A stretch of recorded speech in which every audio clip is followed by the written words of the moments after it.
Hi, welcome to my channel, The Magic of Math, where we master math one video at a time. Today, our lesson is on how to subtract rational numbers. That's also your objective, to subtract rational numbers. Here's the question I would like you thinking about as we go through the lesson today.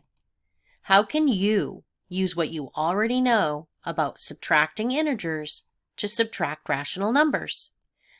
So today's lesson is going to be a bit of a mashup. We're going to take what we know about subtracting integers and apply it to what we know about subtracting fractions and decimals. So our subtracting rational numbers rule is identical to our subtracting integers rule. Let's review that. So the subtracting rule is, to subtract, we're going to change the subtraction sign to addition and then add the value that follows with an opposite sign. So, or we can say change to addition and add the opposite. So here's a visual of that.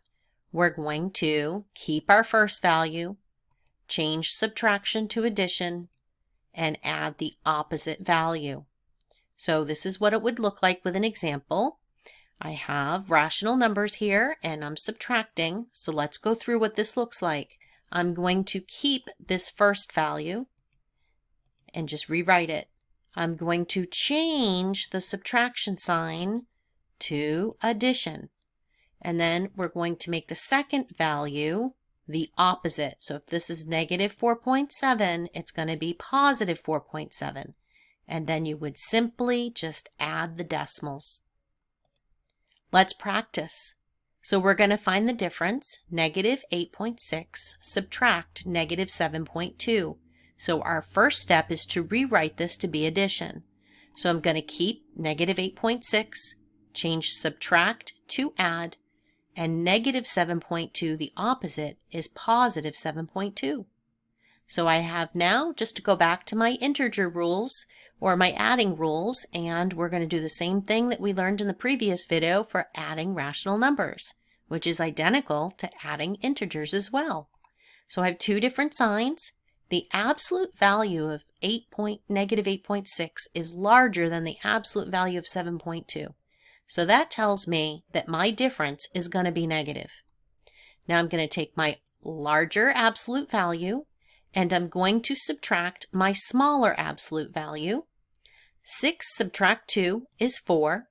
Bring down the decimal point. And 8 subtract 7 is 1. Remembering that we made this plan and it's going to have a negative difference of negative 1.4. Now let's try our fractions. So the first thing I'm going to do is rewrite this subtraction to be addition. I'm going to keep negative 2/3, change subtract to add, and the opposite of negative 1/2 is positive 1/2. So now I'm ready. I need to get a common denominator so that I can see which absolute value is the largest. My common denominator, seeing as 3 and 2 are prime, would be 6. So let's go ahead. I have my fraction, my negative 2/3 here. To get a denominator of 6, I need to multiply both the numerator and denominator by 2. And here's my fraction of 1/2. And in order to get a denominator of 6, I need to multiply both numerator and denominator by 3. Let's multiply. 2 times 2 is 4 over a denominator of 3 times 2 or 6. Don't forget that negative sign. 1 times 3 is 3, and 2 times 3 is 6. So now I'm ready to identify that negative 4/6, the absolute value of that, is larger than the absolute value of 3/6. So that means my difference is going to be negative. So I'm making a plan so I don't forget that. Now I need to subtract the smaller absolute value from the larger. So that we're going to keep our denominator of 6. 4 subtract 3 is 1. So 1/6, and don't forget your negative sign. You should always make a plan. Negative 1/6 is our difference. Your turn. I would like you to pause now, write down these problems, remember your rule, rewrite them to addition, and then use your adding rules to find the difference. Go ahead and pause. Come back when you want to check your work. Welcome back. So let's rewrite these. Keep the first value, negative 8.4, change subtract to add, and the opposite of 6.7 is negative 6.7. They have the same sign, so I'm going to always know that my difference, when I add these, it's a sum, but I'm really finding a difference of the original. But when you add two values with the same sign, you keep the sign. So now I just need to add 8.4 and 6.7. 4 plus 7 is 11. So 1, carry the 1, bring down the decimal point. 1 plus 8 is 9, plus 6 is 15. And don't forget, your solution has to have that negative sign, negative 15.1. Let's see how you did with the fractions. One thing I insist that my students do is change all mixed numbers to improper fractions, because we're working towards solving algebraic equations and we're not going to see mixed numbers there. They're going to be improper fractions. So I'm going to change this in the next step. 3 times 3 is 9, plus 1 is 10. So this would be written as negative 10/3. I'm changing subtract to add, and the opposite of 5/6 is negative 5/6. They have the same sign, but I need a common denominator. But I'm still going to make note here that I'm going to have a common denominator of 6, so I need to multiply both the numerator and the denominator of the first fraction by 2. Let's multiply. 10 times 2 is 20 over 6. Same sign, so I know that my answer is going to be negative. So I'm going to keep my denominators, but just add my numerators. 20 plus 5 is 25. So negative 25/6, and that's in simplest form because 25 is 5 times 5, and there are no factors of 5 and 6. I do not ask my students to rewrite as a mixed number.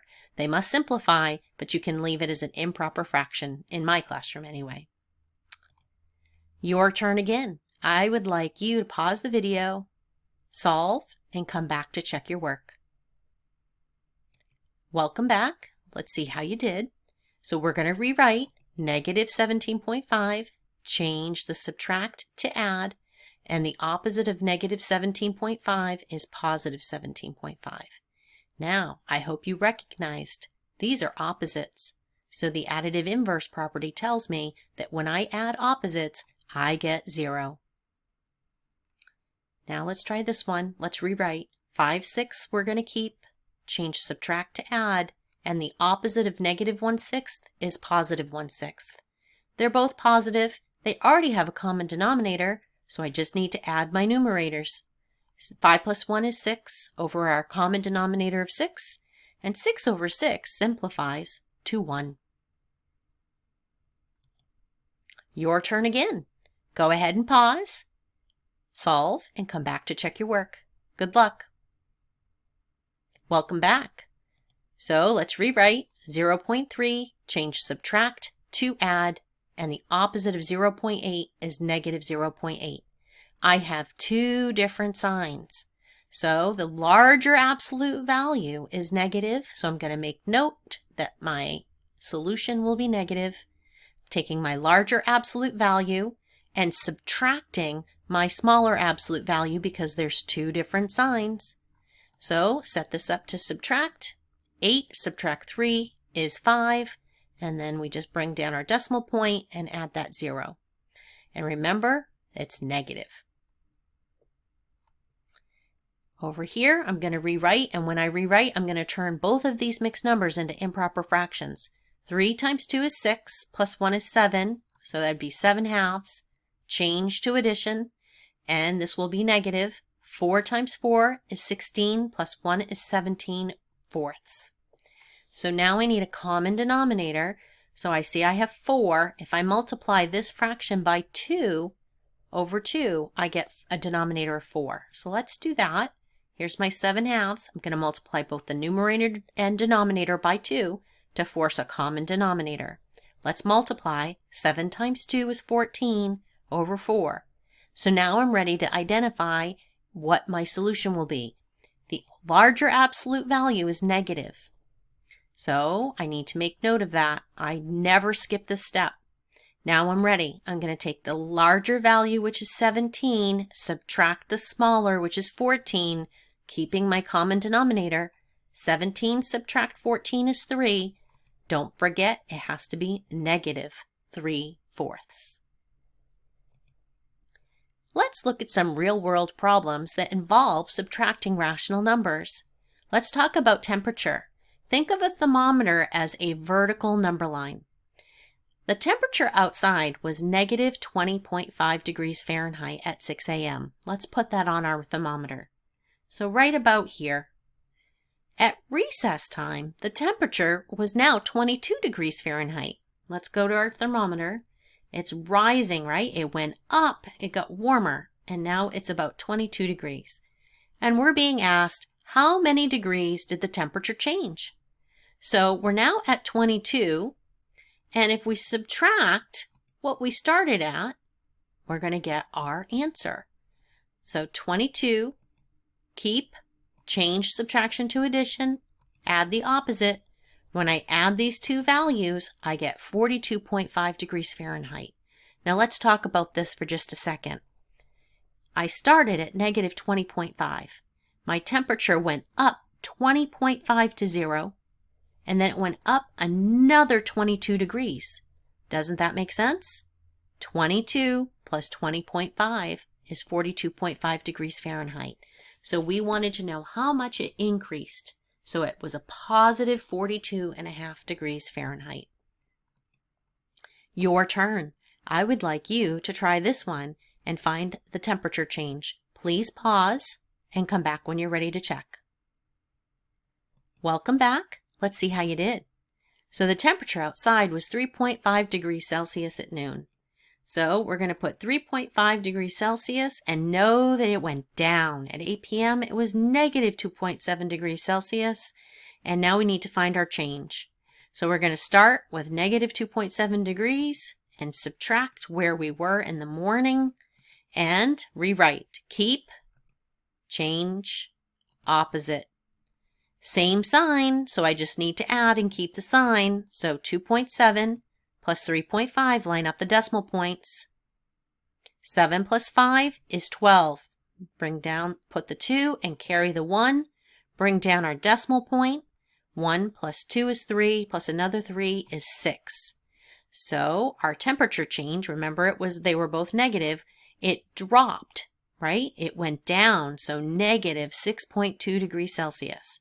So that makes sense though. It went 3.5 and another 2.7, but it's a drop, so it's negative 6.2 degrees Celsius. There you have it. That's how you subtract rational numbers. Don't forget to rewrite subtraction to addition. Keep, change, opposite. Thanks for joining me today at the Magic of Math, where we master math one video at a time, and I hope you have a great day.